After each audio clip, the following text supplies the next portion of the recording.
یا رسول اللہ انظر حالنا، یا حبیب اللہ اسمع قالنا، اننی فی بحر ہم مغرق، خذ یدی سہل لنا اشکالنا۔ الفاتحہ۔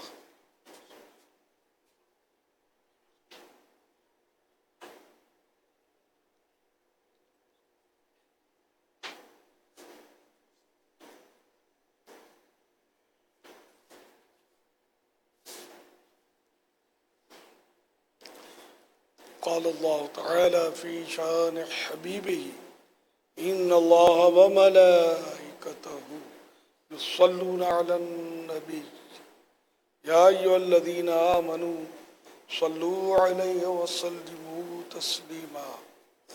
صلی اللہ علی النبی الأمی وآلہ صلی اللہ علیہ وسلم صلاۃ و سلاما علیک یا سیدی یا سیدی یا سیدی، یا مکی یا مدنی یا عربی یا قرشی یا ہاشمی یا مطلبی یا رسول اللہ۔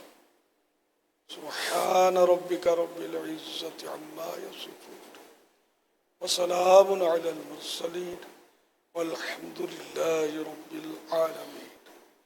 لا الہ الا اللہ محمد رسول اللہ صلی اللہ علیہ وآلہ وسلم۔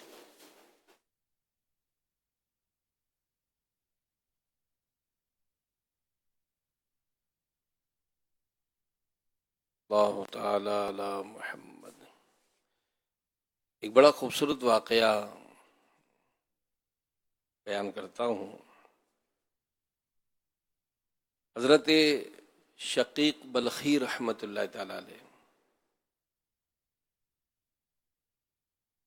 اپنی تجارت کی غرض سے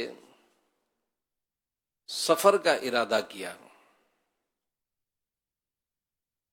اور سفر سے پہلے اپنے شیخ حضرت سیدنا ابراہیم بن ادھم رحمۃ اللہ تعالی علیہ سے اجازت بھی لی، روانہ ہوئے۔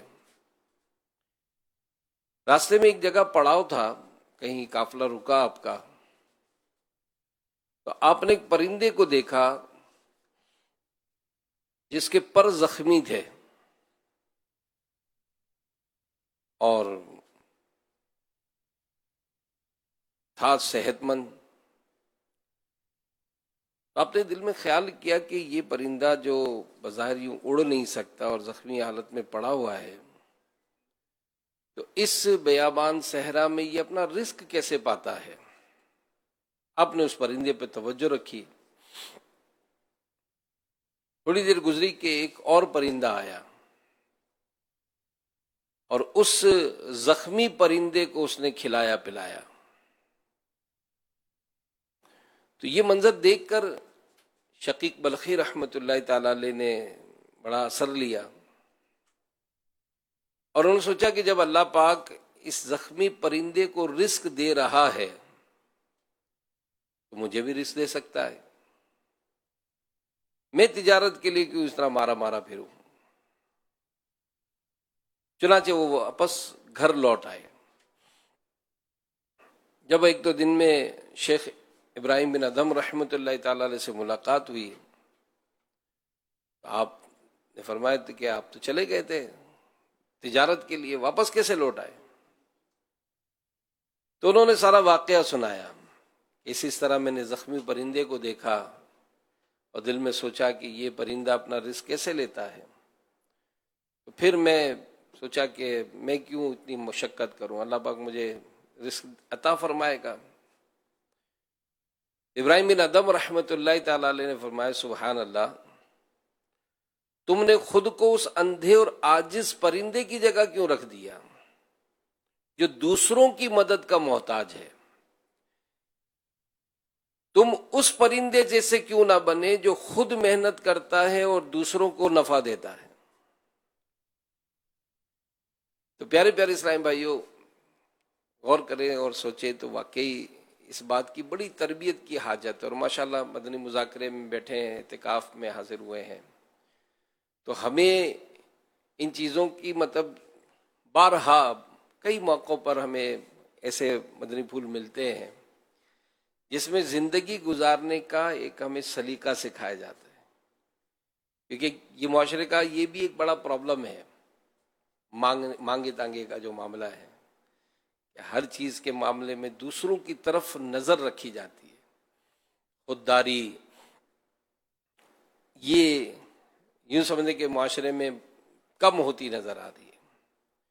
اور تاریخ اسلام میں حضرات صحابہ کرام علیہم رضوان کی جو سیرت کے جو واقعات لکھے ہیں، کہ جب ان حضرات نے نبی پاک صلی اللہ علیہ وسلم کی ذات مبارک پر اپنی زندگی کی ہر قیمتی سے قیمتی چیز نچھاور کی، اور اللہ پاک کے حکم پر بے سر و سامانی کے عالم میں دین کی خاطر مکہ پاک سے مدینہ پاک ہجرت کی، اور اس مبارک زمین کو اپنا ٹھکانہ بنایا، تو پیارے آقا مکی مدنی مصطفیٰ صلی اللہ علیہ وآلہ وسلم نے ایک مکی اور ایک مدنی مسلمان، یعنی ایک مہاجر اور ایک انصار صحابی کو آپس میں بھائی بھائی قرار دیا، اور یوں سب کو ایک کے ساتھ جوڑ دیا دوسرے کو۔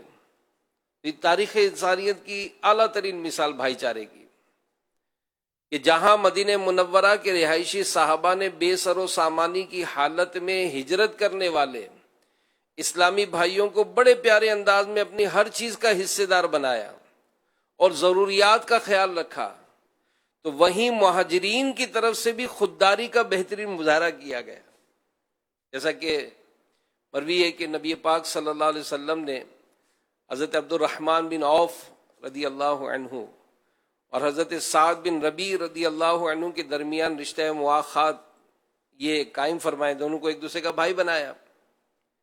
تو سعد بن ربیع نے حضرت عبد الرحمن بن عوف رضی اللہ عنہ سے عرض کی کہ میں انصار میں سب سے زیادہ مالدار ہوں، میں آپ کو اپنا آدھا مال دیتا ہوں۔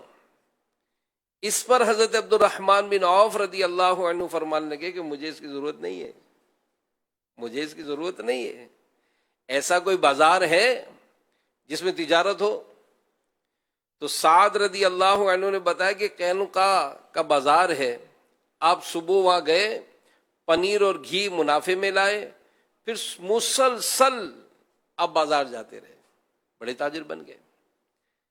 تو پیارے پیارے اسلامی بھائیوں، یہ جو مثالیں ہیں یہ ہمیں اپنی احساس دلاتی ہیں، اور ماشاءاللہ میرے سن کے کئی اس میں موضوعات پر آپ نے بیانات فرمائے کہ ہمارے کئی ایسے معاملات ہوتے ہیں جس میں ہم دوسروں پر نظر رکھتے ہیں، یار بس یہ کسی طرح میٹھی نظر کر دے تو میرا یہ کام بن جائے، یہ دیکھ لے تو بس میرا کپڑے بن جائے، تو یہ جناب امامہ دے دے تو یہ یوں دے دے۔ ایسا ان حضرات صحابہ، سیرت اولیاء، ان میں اگر ہم واقعات سنتے ہیں تو ہمیں اس طرح کا انداز نظر نہیں آتا۔ اصحاب صفا، یہ ان کا انداز کیسا تھا؟ طرح طرح کی پریشانیوں نے ان کو ستایا، بھوک پیاس کی شدت، خوراک کی کمی، لباس کی کمی، ان سب کا سامنا تھا۔ انہی اصحاب صفا میں سے ایک چمکتے دمکتے ستارے حضرت ابو ہریرہ رضی اللہ عنہ تھے۔ فرماتے میں نے 70 صفا والے صحابہ کو دیکھا کہ ان میں سے کسی پر چادر نہ تھی، یا صرف تیبند تھا یا کمبل جسے وہ اپنی گردن میں باندھتے تھے، اور بعض کی چادریں آدھی پنڈلی تک پہنچتی تھیں، بعض کی ٹخنوں تک، وہ انہی اپنے ہاتھوں سے سمیٹتے رہتے، اپنی ستر کی جگہ کو چھپاتے رہتے، مگر انہوں نے علم دین سیکھنے کے لیے اپنے آپ کو وقف کیا، اور حضور نبی پاک صلی اللہ علیہ وسلم سے سارے دینی علوم سیکھے، اور انہوں نے خودداری کی وہ اعلیٰ میں مثالیں قائم کی کہ خود ان کا قرآن پاک میں تذکرہ ہوا۔ اور اس کی تفسیر میں جو آیت مبارکہ سورہ بقرہ کی آیت نمبر 273 کی تفسیر میں مفتی احمد یار خان صاحب رحمۃ اللہ تعالی علیہ فرماتے ہیں کہ مخلوق سے اپنی تنگ دستی اور فقر و فاقہ چھپانا بہت اچھا عمل ہے۔ دیکھو رب نے اصحاب صفا کے لیے اسی عمل کی تعریف فرمائی۔ تو ہم میں سے بھی ظاہر کوئی ایسا منصب ہے، کوئی ایسا معاملہ ہے تو ہم اس کو کیش کرانے کی کوشش کرتے ہیں، اور ان معاملات میں احتیاط کیسی ہوگی یہ ہمیں دعوت اسلامی کے دینی ماحول میں سکھایا جاتا ہے، بزرگوں کے واقعات بتائے جاتے ہیں کہ کس طرح سے انہوں نے اس انداز کو سیکھا۔ پھر میں کسی کی مدد لوں، میں وہ سوچ بناؤں کہ میں کسی کی مدد کروں، کہ میں مطلب اس معاملے میں خودداری کیسے اپنایا جائے، اور اس معاملے میں کس طرح سے ایک ذہن بنایا جائے.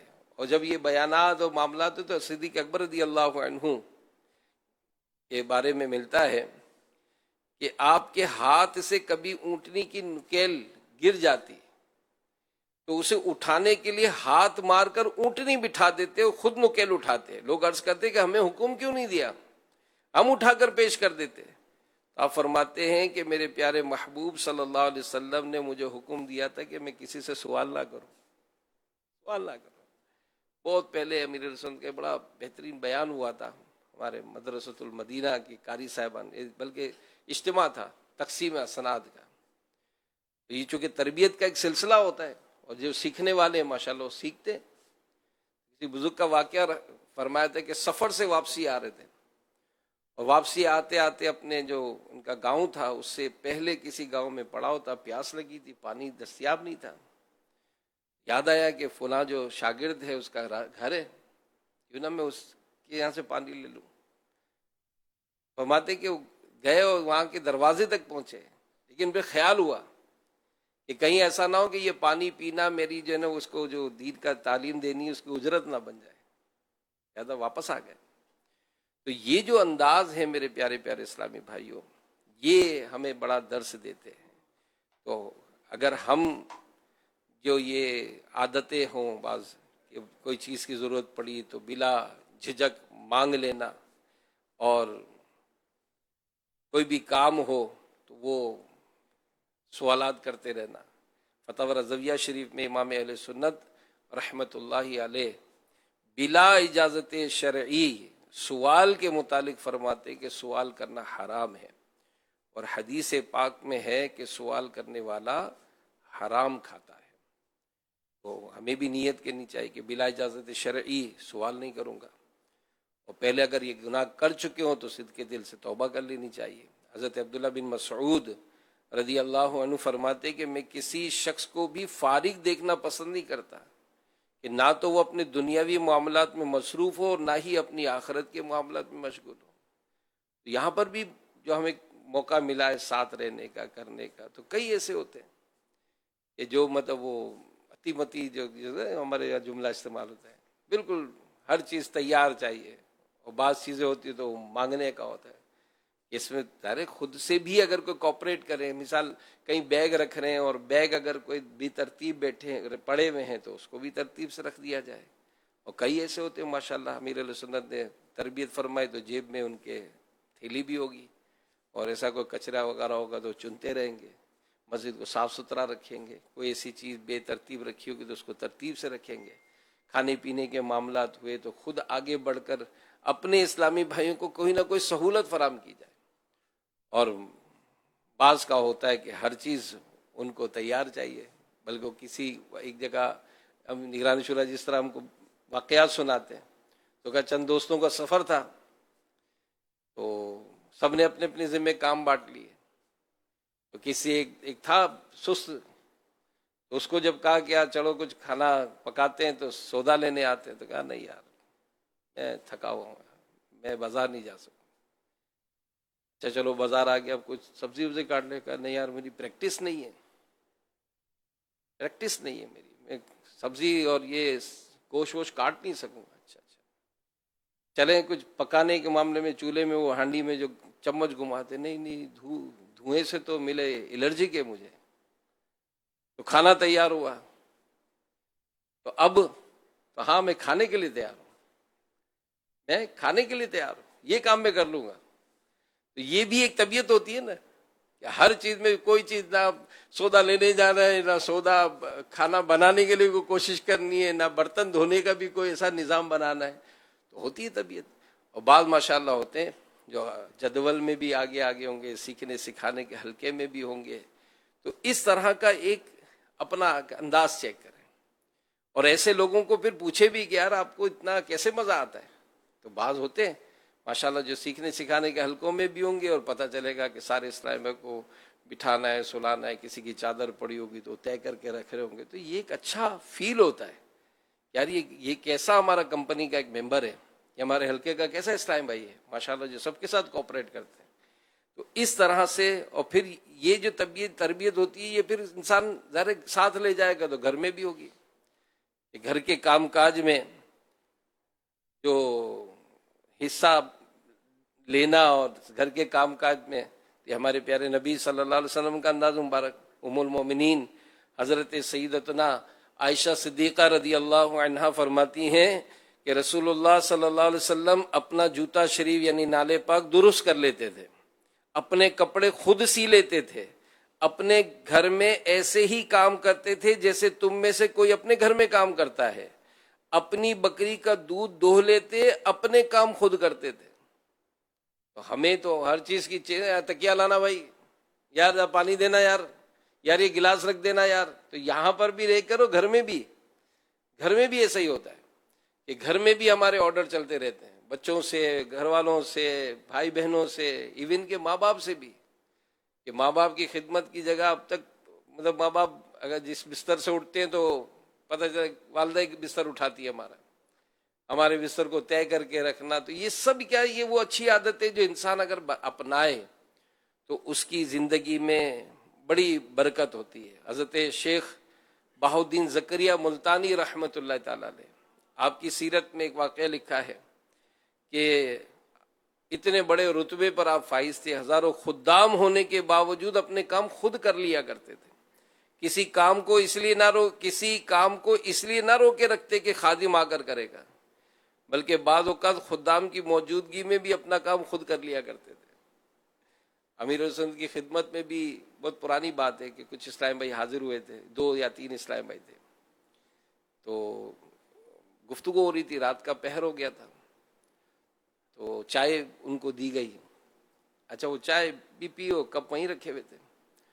تو امیر علیہ سنت نے وہ کپ جو ہے وہ اٹھا کر پہلے تو دیوار کے کنارے رکھے، پھر اس میں اپنے اسلام بھائی سے تربیت فرمائی کہ یہ میں نے اس لیے سائڈ پہ رکھ دیا تاکہ ہم جب اٹھیں تو بے خیالی میں پیر نہ لگے.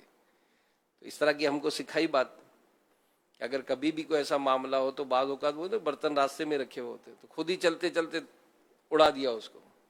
پھر جب اسلام بھائی اٹھے اور جانے لگے تو امیر علیہ سنت نے وہی کپ اٹھا کر جو ہے وہ باورچی خانے میں وہاں پر اس کے مقام پر جا کے رکھے، تاکہ یہ بھی ایک تربیت کی کہ یہ کام بھی خود کر لینا چاہیے.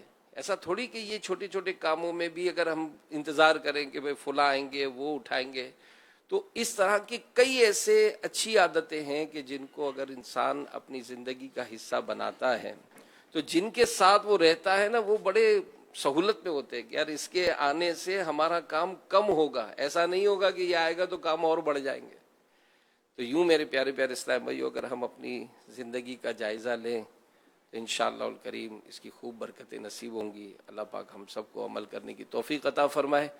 آمین بجاہ خاتم النبیین صلی اللہ علیہ وآلہ وسلم. صلو علی الحبیب صلی اللہ علیہ وسلم.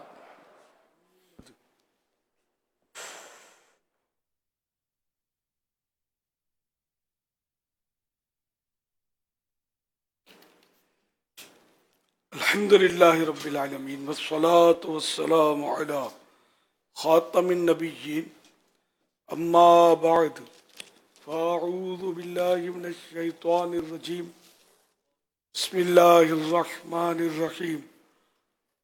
الصلاة والسلام علیک یا رسول اللہ وعلی آلک واصحابک یا حبیب اللہ. الصلاة والسلام علیک یا نبی اللہ وعلى آلك وأصحابك يا نور الله. نويت سنة الاعتکاف. جب کبھی داخل مسجد ہونے کی سعادت پائیں اعتکاف کی نیت ضرور فرمائیں. نیت دل کے ارادے کو کہتے ہیں. دل ہی میں نیت کر لیے کہ میں نے سنت اعتکاف کی نیت کی، آپ معتکف ہو گئے.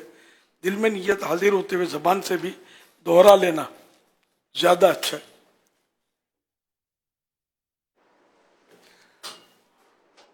چاہے اپنی مادری زبان میں یا اردو میں ہی کہہ لیں میں نے سنت اعتکاف کی نیت کی.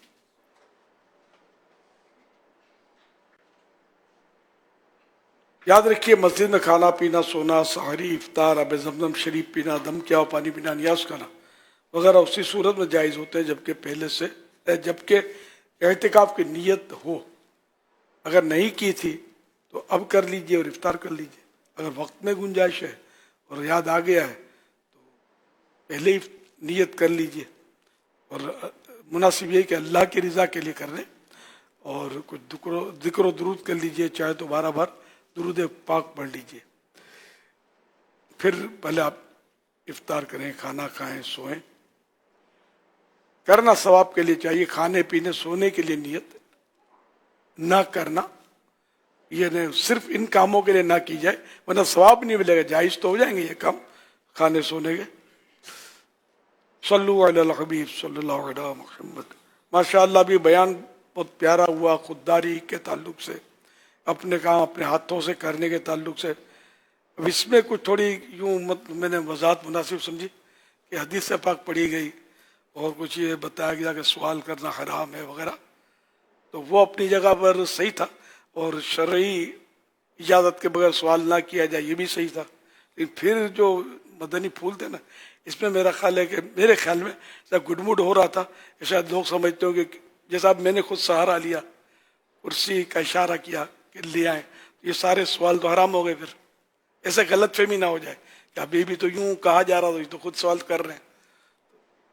ان مانو ہر سوال ہر صورت میں حرام نہیں ہوتا.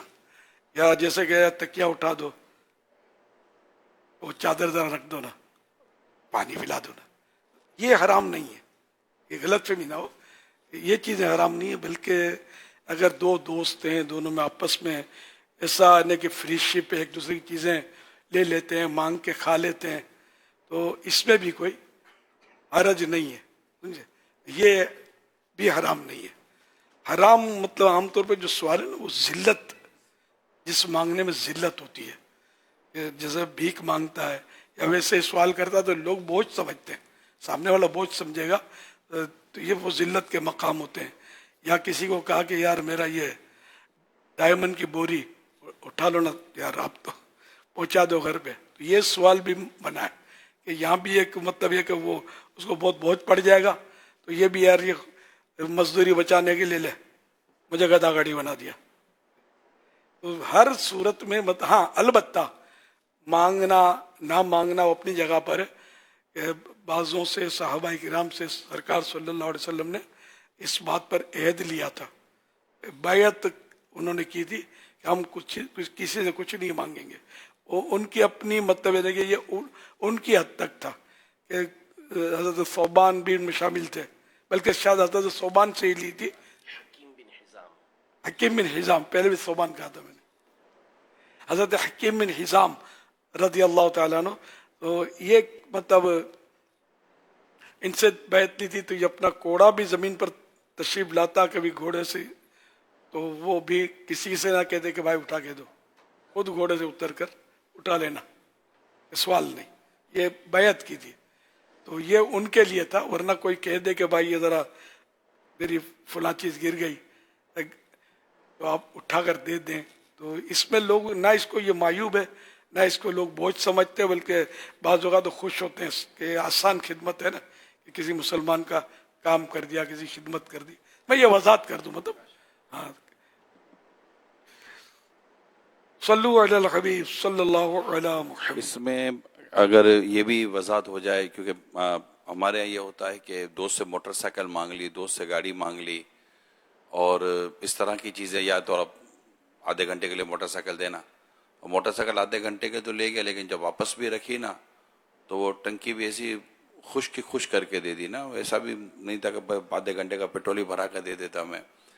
یا پھر اس طرح کی بات چیزیں مانگ لینا, موبائل مانگ لینا, بات ہو گئی یا ذرا موبائل دینا. تو آپ کو نہیں لگتا کہ بعض ایسی چیزیں جو نارملی مانگنے میں تھوڑی سی سامنے والے کو سہمت ہو سکے, تو یہ بھی کیا اسی مسئلے میں آئے گا؟ سامنے والے کو بوجھ نہیں پڑنا چاہیے, ٹھیک, اور ایسے ٹرمپس ہونے چاہیے. اب آپ سے وہ کار مانگتا رہتا ہے, آپ دے دیتے ہیں, اور آپ سے اسکوٹر مانگے تو آپ منہ پھلاتے ہیں. ایسے تعلقات ہوتے ہیں نا بعض اوقات, ایک دوسرے سے لیتے ہیں, لیکن یہ کہ خودداری اسی میں کہ مانگے نہیں, اس میں اپنی مطلب اپنا اچھا اثر رہتا ہے. ہم پڑوسی حاجی عمران اور ہم بالکل پڑوسی ہیں, یعنی ہمارا اندر سے بھی دروازہ ہے ترکیب کہ ہم ایک دوسرے کے گھر بھی جا سکتے ہیں. اور انہوں نے 100 مرتبہ مجھے آفریں کی ہیں، کوئی کھانا چاہیے، کوئی فلاں چاہیے، آپ بول دیا کرو. مجھے یاد نہیں پڑتا کبھی میں نے کہا کہ مجھے کھانا دے دینا، مجھے یاد نہیں پڑتا، نہیں کہتا. اب بتائیے یہاں میں مانگوں گا تو ان کو برا نہیں لگے گا؟ یہ برا جب خود آفر ہی کر رہے ہیں تو برا لگے تو بھول ان کی ہوگی کہ مطلب کیوں آفر کی. تو اب منگوا لیا کہ بھائی آج فلاں ڈش دے دو، آج فلاں ڈش دے دو، آج تو بریانی کا بڑا جی کر رہا ہے، آپ کے یہاں بریانی بہت اچھی پکتی ہے، یہ منگواؤں گا. تو میں بھی سمجھتا ہوں کب تک دیں گے، تو اپنے انگلی دیں گے تو ہاتھ پکڑے جائیں گے نا. تو یہ بھی ہو سکتا ہے اسی لیے آفر کرتے ہو کہ لے گا تو نہیں، مانگے گا تو نہیں. لیکن یہ خدمت کرنے والے یعنی کہ پڑوسیوں کو سمجھنے والے یہ لوگ ہیں، اور ماشاءاللہ بغیر مانگے بھی کبھی کبھی عطا کر دیتے ہیں. لیکن میں الحمدللہ مطلب اپنے آپ کو بچانے کی کوشش کرتا ہوں، یہ آپ کو سمجھانے کے لیے کہہ رہا ہوں، سمجھے. اس طرح مطلب یہ نہیں کہ اس میں ہماری عزت ہے، ہمارا وقار ہے. مانگتے رہیں گے، اگلا پھر جیسے بولتا ہے نا کہ کیا دوں کیا دوں کیا دوں، کیا حکم ہے، سارا آپ کا ہے. یہ بھی میں نے تجربہ، سارا مال آپ کا ہے، ہمارے پاس جو کچھ آپ عقیدت میں لوگ کہتے ہیں. لیکن میں الحمدللہ اپنے آپ کو حتی الامکان بچانے کی ہی کوشش کرتا ہوں. حالانکہ میرے کو یوں حسن ظن بھی ہوتا ہے کہ میں ان سے بولوں گا تو یہ خوشی خوشی دیں گے، لیکن میں بھی سمجھتا ہوں نا کہ پہلی بار خوشی خوشی دیں گے، پھر چپ چاپ دیں گے، سمجھے، تیسری بار منہ پھلا کے دیں گے. تو اس کی نوبت آنی نہیں چاہیے. صلو علی الحبیب صلی اللہ علی محمد.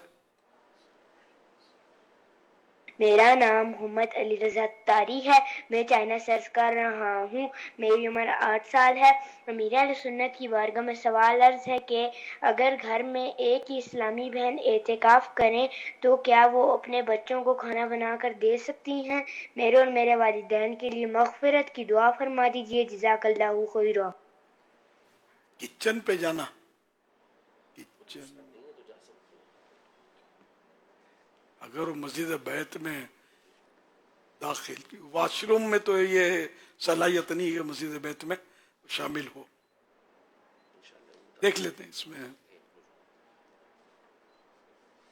ورنہ اس میں تو کوئی حرج ہی نہیں ہے کہ مسجد بیت جہاں کی نیت کی وہاں مطلب یہ اپنا کھانا پکانا اسی حصے میں کاٹنا، سبزی کاٹنا اور جو یہ پکانے کے کام ہے وہ اس میں تو کر سکے گی، کیونکہ یہ ناپاک کام نہیں ہے، ناپاکی نہیں اس میں، واش روم والی کیفیت نہیں ہے اس میں. صلو علی الحبیب صلی اللہ علی محمد. میرا نام محمد شہاب الدین اتاری ہے، گجرانوالہ سے عرض کر رہا ہوں. سیدی آپ کی بارگاہ میں سوال عرض یہ ہے کہ محلے کی مساجد میں بعض بزرگ بوڑھے نوجوان اسلامی بھائیوں کو اعتکاف بیٹھنے نہیں دیتے. کہتے یہ ہیں کہ یہ نوجوان سارا سال مسجد کے قریب نہیں آتے، نمازوں کے قریب نہیں آتے، تو لہٰذا ہم ان کو اعتکاف بھی بیٹھنے نہیں دیں گے. تو ایسے بوڑھوں کو بڑوں کو کیسے سمجھایا جائے کہ یہ مسجد کے قریب آئیں گے رمضان شریف میں تو ہو سکتا ہے کہ ان کی توفیق مل جائے، نمازی بن جائیں، تو ایسوں کو کیسے سمجھایا جائے؟ جواب ارشاد فرما دیجیے، جزاک اللہ خیر. اگر کہیں ایسا ماحول ہے تو افسوس والی بات ہے کہ اگر کوئی نوجوان آتا ہے بے نمازی اعتکاف کے لیے، اس کو تو زیادہ ویلکم کرنا چاہیے، محبت دی جائے اس کو تاکہ یہ پکا نمازی بن جائے. اور یہ شرط بھی نہیں ہے، اعتکاف میں شرط روزہ ہے. رمضان کے 10 دن کا اعتکاف ہے نا، اس میں روزہ شرط ہے. نعوذ باللہ کسی نے 20 رمضان تک روزے نہیں رکھے اور اب آ گیا اعتکاف میں، اب بھی اعتکاف ہے اس کے لیے جائز ہے اعتکاف کرنا. زندگی میں ایک بھی نماز نہیں پڑھی کسی نے، اب اعتکاف کے لیے آ گیا، اب بھی اس کے لیے جائز ہے. تو یہ ریلیٹڈ تھوڑی ہے ایک دوسرے سے کہ نماز پڑھے تو اعتکاف کرے، بلکہ اعتکاف کسی نے زندگی بھر نہیں کیا تب گناہ گار تھوڑی ہے، جبکہ دوسرے کر رہے. سنت موقدہ علی الکفایہ ہے یہ 10 دن کا اعتکاف، کہ رمضان کریم کے آخری جو عشر آئے اس میں اگر اس بستی میں، اس آبادی میں کسی ایک نے بھی کر لیا اعتکاف تو سب سے اعتکاف ادا ہو گیا، اور کسی ایک نے بھی نہیں کیا تو پھر کسی کی طرف سے بھی ادا نہیں ہوا. ثواب اسی کو ملے گا جس نے اعتکاف کیا ہے، لیکن یہ کہ دوسروں سے وہ اب اس پر یہ ترک سنت کا وبال نہیں آئے گا. کفایہ اسی کو بولتے کہ دوسروں کے لیے کفایت کرے. تو یوں مطلب یہ کہ اگر کوئی ایسا شخص کرتا ہے جو بے نمازی تھا, رمضان کے روزے نہیں رکھتا تھا, لیکن ان 10 دنوں تو روزہ شرط ہے, اعتکاف کے دنوں میں تو وہ کرتا ہے, تب تو وہ سب کی طرف سے وہ سنت بھی ایک کفایت تھی, وہ بھی اس نے یہ کام کیا.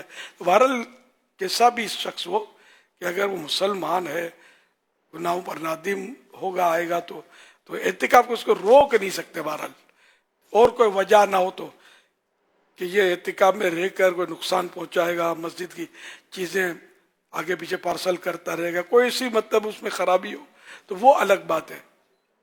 صرف بے نمازی ہونا اس لیے مطلب اس کو روک نہیں سکتے. ایسوں کو یہی سمجھا دیں, میرا کلپ نکال کے یوٹیوب سے سنا دیں کہ اس کو محبت دو تاکہ نمازی بن جائے. جس طرح دکانوں پر بھی ہوتا ہے کہ کسٹمر آتے ہیں تو دکاندار ہر طرح سے اس کو اچھی سروس دیتا ہے, ویلکم کرتا ہے, تو یہ جو معتکف ہوتے ہیں در حقیقت تو مسجد کی رونق کا بھی سبب بنتے ہیں. تو اگر کمیٹی کچھ اور اچھے انداز سے ان کو ویلکم کرے, اگر ٹھیک ہے کمزوری بھی ہوگی کچھ, وہ سمجھانے کا ایک مثبت انداز ہو تو مسجد آباد ہونے کا ایک ذریعہ بن سکتے ہیں. یہ بس یہ کہ اب پتہ نہیں ایسا کوئی واقعہ ہوا بھی ہے یا احتیاطاً پوچھا گیا ہے, کبھی دیکھا سنا نہیں اس طرح کا واقعہ بھی نہیں. مسجد تو بچپن سے آنا جانا رہا ہے, معتکفین بھی دیکھے میں نے وہاں جس دور میں جس طرح کرتے تھے اعتکاف. عام طور پہ جوان ہوتے نہیں تھے, مطلب ادھیڑ عمر کے یا بزرگ اس طرح کے لوگ اعتکاف اکا دکا مسجد میں. اب نوجوانوں کا اعتکاف دیکھنا ہے, یہ دعوت اسلامی کو دیکھنا ہے. یہ بیٹھے ہوئے ہیں تو غالب اکثریت نوجوانوں کی ہے. ہزاروں عالمی مدینہ مرکز فیضان مدینہ میں, اسی طرح 33 10 دن والے 12,000 پلس مسجدوں میں دعوت اسلامی کے اعتکاف ہو رہے ہیں. اس کے علاوہ نہ جانے کتنے مسلمان اعتکاف کر رہے ہوتے ہیں. تو یہ کہ ہمارے ہاں غالب اکثریت نوجوانوں کی ہے. جب دعوت اسلامی شروع ہوئی تو میں بھی تقریباً جوان ہی تھا, ظاہر 30 29 28 پتہ نہیں کتنی عمر تھی میری. تو اس وقت سے دعوت اسلامی ملی ہے. اور تو الحمدللہ اعتکاف تو کیا میں نے, اللہ کی رحمت سے مجھے توفیق ملی. تو میں اکیلے نہیں کیا تھا, پھر انفرادی کوشش کر کے دوسرے نوجوان میں بھی, نوجوانوں میں بھی شمار تھا میرا. دعوت اسلامی کے بھی شروع نہیں ہوئی تھی تو ایک کیلا کیا, پھر دوسرے سال شاید 3 ہو گئے. کوشش کی میں نے تو 2 اور دوست میرے تیار ہو گئے. تو پھر یوں آہستہ آہستہ آخر تک وہ نور مسجد کھرادر میں ہوتا تھا, اولڈ ٹاؤن میں 28 ہو گئے تھے جو مجھے یاد آ رہا ہے. اور وہ دعوت اسلامی بن گئی. تو پھر جب ہم نے گلزار حبیب پہلا مرکز تھا تو شاید 60 تھے پہلے اعتکاف میں, اور سب نوجوان. بزرگ تو اب ملے نا کہ میری عمر بڑی ہو گئی, تو اب وہ کہ وہ الجنس و جمیلو الا جنس سے ہی, ہر جنس اپنی جنس کی طرف میلان رکھتی ہے. تو اب مجھے دیکھ کر کے اور بزرگوں کی آمد بڑھ گئی. میرا یوں گمان ہے اگر میں جوان ہوتا تو شاید یہ بزرگ جو اتنے نہ آتے جتنے اب آ رہے ہیں. اور کوشش بھی کی گئی اور بزرگ بنے بھی. اب بزرگوں کے بڑے یہ جنہوں نے ابھی بیان کیا حاجی امین, تو یہ بھی شاید شادی بھی نہیں ہوئی تھی نا, شادی بھی نہیں ہوئی تھی, لڑکے تھے یہ بھی جب سے دعوت اسلامی میں آ گئے. جناب بھی لڑکے ہی تھے, سمجھو جوان ہی تھے بالکل. شادی ان کی بھی دعوت اسلامی میں آنے کے بعد ہوئی. آپ تو بچے تھے, بلکہ دعوت اسلامی بنی تو پیدا ہو گئے تھے 2-3 سال کے ہوں گے, 4-5 سال کے ہوں گے, تو پتہ بھی نہیں چلا. دعوت اسلامی جب بنی اس وقت تو 1.5 سال کی, ہاں یہی بولتا ہوں, باقی ماحول میں تقریباً 5-6 سال کی عمر. 5-6 سال کی عمر میں آ گئے. جی. تو اب یہ بھی بزرگ بن گئے. خیر یہ تو 2 طرح سے بزرگ ہیں, عمر کے حساب سے بھی نہیں ہے بزرگ, لیکن علم کے حساب سے. بڑی بزرگی علم والی ہے, عمر والی نہیں ہے. بزرگی بعلم است نہ بسال, بزرگی علم سے, بزرگی عقل سے, سال یعنی عمر سے نہیں ہے. خیر تو الحمدللہ مطلب یہ کہ کام کرتے کرتے اگر بزرگی آئے گی تو سنجیدگی بھی ہوگی اور وہ سلیقہ ہوگا. اور آپ بزرگ ہیں؟ یہ بھی ہے. اگر یہ مہندی لگانا چھوڑ دے تو یہ آپ کی صف میں یہ بھی. میری عمر تو بڑی ہو گئی ہے, بڑھاپے کے قریب ہوں, تقریباً 57 سال کی. اب 60 سال میں تو پورا اسلامی بڑھاپا ہے. 57 سال. جی ہاں, تو 60 سال کی عمر میں تو پورا بڑھاپا ہے اگر زندہ رہ گئے تو. لیکن دعا کریں کہ بس وہ جس کو آپ بزرگی کہتے ہیں وہ تو بس اللہ نے آپ کو نصیب کیا, اللہ آپ کے صدقے نصیب کر دے. ہاں, عمر کے حساب سے تو میں بڑا ہوں ہی ظاہر. صلو علی الحبیب صلی اللہ علیہ محمد. فیس بک پیج پر بھی لائیو مولانا الیاس قادری پر مدنی مذاکرہ دیکھا جا رہا ہے. خالد رضا پوچھ رہے ہیں کہ اگر کوئی فجر کے بعد مصلی پر بیٹھا قرآن ہاتھ میں لے کر تلاوت کر رہا ہے اور بقیہ افراد بیڈ پر سو رہے ہیں تو کیا اس میں کوئی بے ادبی تو نہیں ہے؟ پلنگ پر یا زمین پر؟ یہ تو نیچے مصلی پہ بیٹھا ہے. یہ مصلی پر ہے اور باقی معتکفین زمین پر سوئے ہوئے ہیں. نہیں, گھر میں شاید پڑھ رہی ہیں. اچھا, گھر میں پڑھ رہا ہے. ہاں, تو اونچا ہونا یہ ہمارے یہاں عرف یہی ہے کہ قرآن شریف نیچے کو ہے تو اوپر بندہ ہے.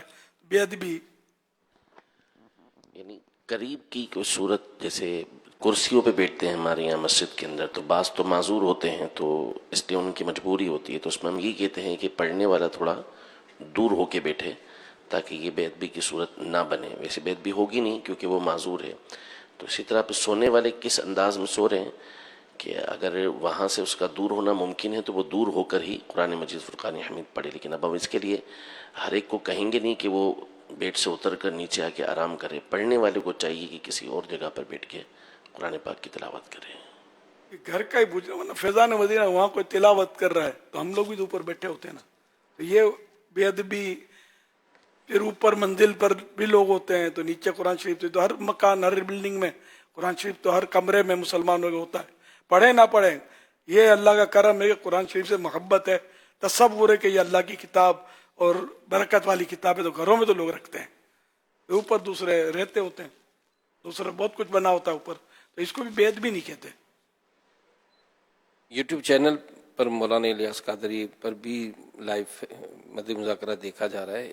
کسی نے سوال کیا کہ ایک شخص سے سنا تھا کہ چلتے پھرتے درود پڑھنا بے ادبی ہے, کیا یہ درست ہے؟ نیز چلتے ہوئے تلاوت کرنے کا کیا حکم ہے؟ بے ادبی تو دونوں میں نہیں ہے, جبکہ وہ تلاوت میں تو خاص کر یہ کہ توجہ ہو, یہ قرآن پڑھ رہا ہے. تو درود شریف میں تو یہ بھی نہیں ہے. درود شریف ذکر و اذکار تو غفلت میں بھی بندہ کرتا ہے, نیت نہیں بھی ہے تب بھی اس کو فائدہ ہے, ثواب ملے گا.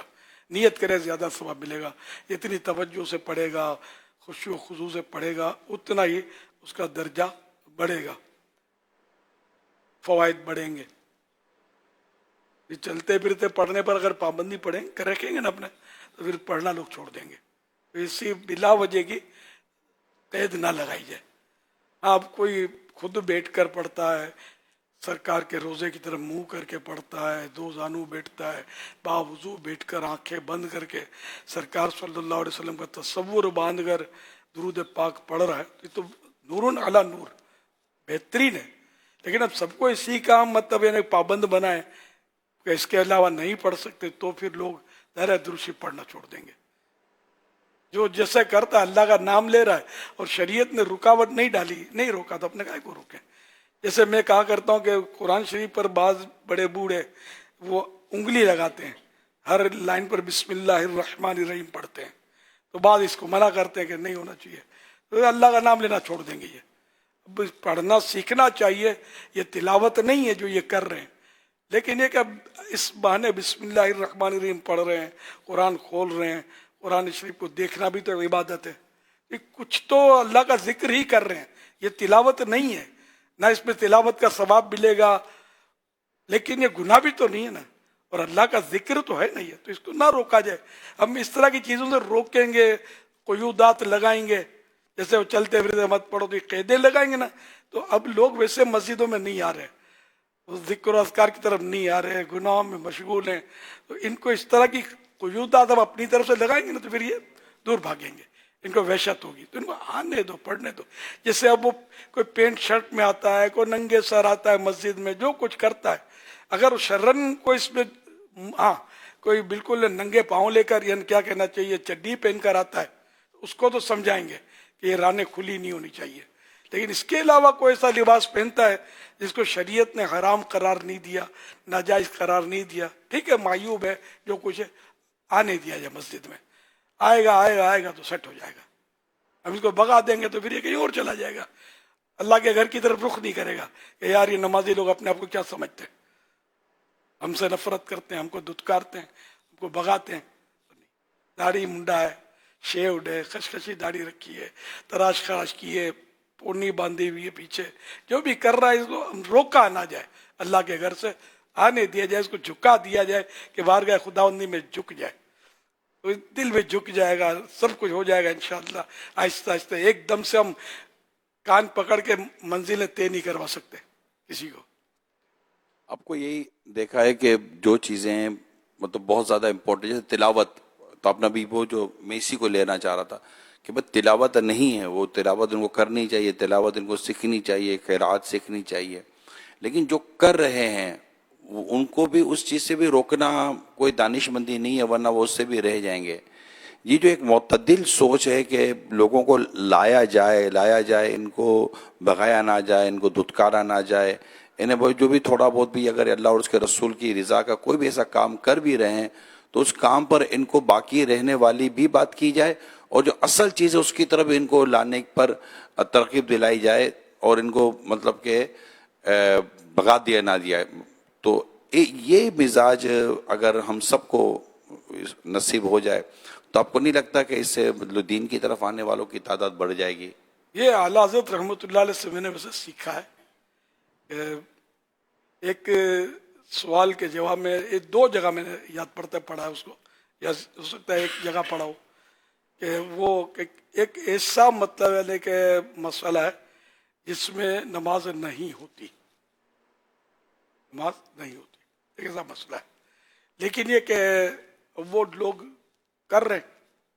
اعلیٰ حضرت فرماتے ہیں کہ ان کو میں روکتا نہیں، ہاں جب تک مجھے پوچھتا نہیں میں مسئلہ بتاتا نہیں، ورنہ یہ لوگ اللہ کا نام لینا چھوڑ دیں گے، خود ہی بتا دوں گا.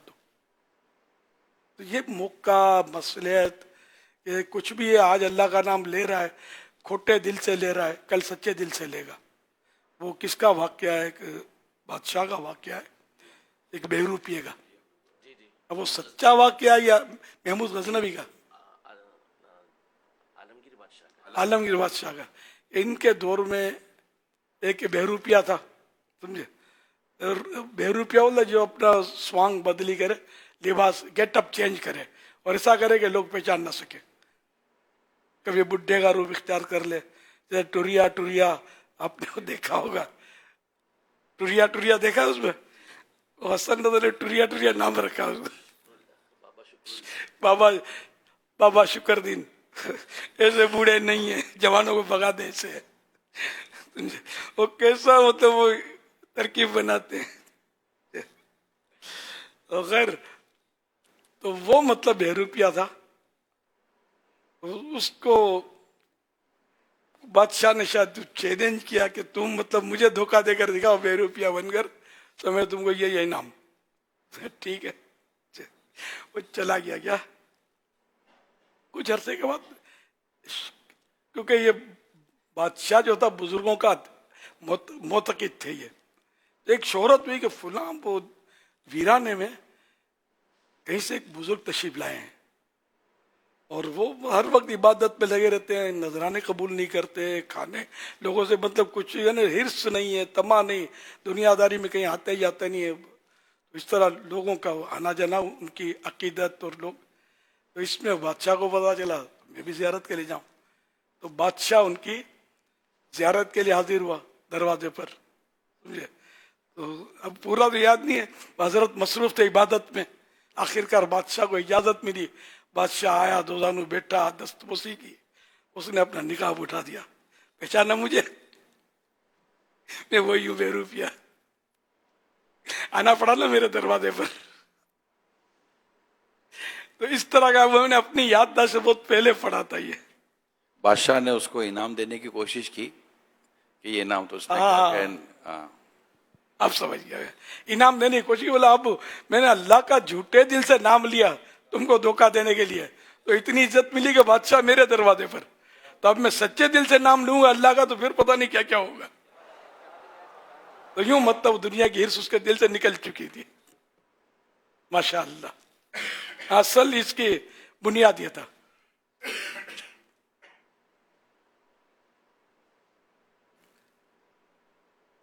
حضرت سید اعلیٰ حضرت امام احمد رضا خان رحمۃ اللہ علیہ فتح رضیہ شریف میں ایک سوال کے جواب میں ارشاد فرماتے ہیں، بہتر یہ ہے کہ ایک وقت معین کر کے یعنی فکس کر کے ایک عدد یعنی فگر مقرر کر لے، اس قدر باوجود روزانوں ادب کے ساتھ مدینہ طیبہ کی طرف منہ کر کے روزانہ عرض کیا کرے، جس کی مقدار 100 بار سے کم نہ ہو، زیادہ جس قدر نبھا سکے بہتر ہے. یہ درود شریف پڑھنے کا ہے. علاوہ اس کے اٹھتے بیٹھتے چلتے پھرتے باوضو بے وضو ہر حال میں درود جاری رکھے. حوالہ فتح رضویہ جلد 6 صفحہ 183. یہ بھی ہے، اور میں نے وہ جو پڑھا تھا وہ دوسرا ہے، وہ میں نے وہ بھی. اچھا، اب میں اعلیٰ حضرت کے نقش قدم پر چلتے ہوئے آپ کو بھی وہ مسئلہ نہیں بتا رہا جو پتہ ہے. وہ مسئلہ ہو سکتا ہے دعوت اسلامی کے پہلے سے پتہ ہو، نہیں بتاتا کہ لوگ پھر وہ ہیں یہ کیا ہو گیا. یہ ہاں جو پوچھے تو اس کو بتانا الگ بات ہے. ایک بار کسی نے اسی طرح کا مسئلہ تھا تو بڑا اپنا کارنامہ سنایا گیا. میں تو سمجھ رہا تھا کہ یار یہ رونگ سائڈ جا رہا ہے، لیکن وہ گاڑی اس کی گیئر میں تھی. کیا گیئر میں سمجھتے نا کہ اب بریک لگے گا تو گاڑی کلٹی ہو سکتی ہے. خیر وہ بیچارہ وہ بولے جا رہا تھا، میں سنے جا رہا تھا، اپنا کارنامہ بتا رہا تھا، رونگ وے جا رہا تھا وہ. آخر تک اس کو نہیں بتایا کہ اصل بات یہ ہے. میں وہی کہ گاڑی کلٹی ہو جائے گی تو صلو علی الحبیب صلی اللہ علی محمد. محمد رمضان اتاری برے والا سے عرض کر رہا ہوں. امیر اہل سنت دامت برکاتہم العالیہ کی بارگاہ میں میرا سوال یہ ہے کہ سجدہ تلاوت کرنے کے بعد تراویح میں سورہ فاتحہ پھر سے پڑھ دی جائے، اس حوالے سے کیا حکم ہے؟ کیا تراویح ہو جائے گی یا دوبارہ پڑھنی پڑے گی؟ شرعی رہنمائی فرما دیجیے. دعاؤں کی عرض ہے. نہیں، سجدہ سہو لازم نہیں ہوگا، کیونکہ اصل میں جب سورہ فاتحہ کے بعد آیات ملا لی، اب اگر کسی نے سورۃ فاتحہ پڑھی تو اس پر سجدہ سہو لازم نہیں ہوتا. تو چونکہ سجدہ تلاوت کر چکا ہے، اب سورۃ الفاتحہ ملائی ہے تو اس صورت میں اس کے اوپر سجدہ تلاوت جی ویسے سورہ فاتحہ 2 بار پڑھنا وہ ڈائریکٹ ملا کے پڑھیں گا تو اس صورت میں اکثر حصہ پڑھا ہے تو تکرار کی تو سجدہ سہو لازم ہوگا. حضور سیدی غوث اعظم شیخ عبد القادر جیلانی رحمۃ اللہ علیہ فرماتے ہیں، مسلمان کے لیے ہر حالت میں یہ 3 چیزیں ضروری ہیں. نمبر 1 اللہ پاک کے حکم پر عمل کرنا، نمبر 2 اس کی منع کی ہوئی باتوں سے بچنا، اور نمبر 3 اللہ پاک کی رضا پر راضی رہنا. آئیے پیارے پیارے اسلام بھائی مدنی چینل کے ناظرین، امیر علیہ سنت کے ذریعے قادری سلسلے میں مرید ہو جاتے ہیں. امیر علیہ سنت کے مریدوں میں جو شامل ہوتے ہیں وہ حضور سیدی شیخ عبد القادر جیلانی غوث اعظم رحمۃ اللہ علیہ کے سلسلے میں شامل ہو جاتے ہیں. میں امیر علیہ سنت سے عرض کرتا ہوں کہ ہمیں توبہ بھی کرا دیں اور اپنے مریدوں میں شامل فرما لیں. بسم اللہ الرحمن الرحیم. الصلاۃ والسلام علیک یا رسول اللہ وعلی آلک وصحابک یا حبیب اللہ. لا الہ الا اللہ محمد الرسول اللہ صلی اللہ تعالی علیہ وآلہ وسلم. توبہ کرتا ہوں میں اپنے تمام پچھلے گناہوں سے اور آئندہ اللہ اور رسول کی نافرمانی نہیں کروں گا. مرید ہوتا ہوں میں آپ کا اور آپ کے ذریعے سرکار بغداد حضور غوث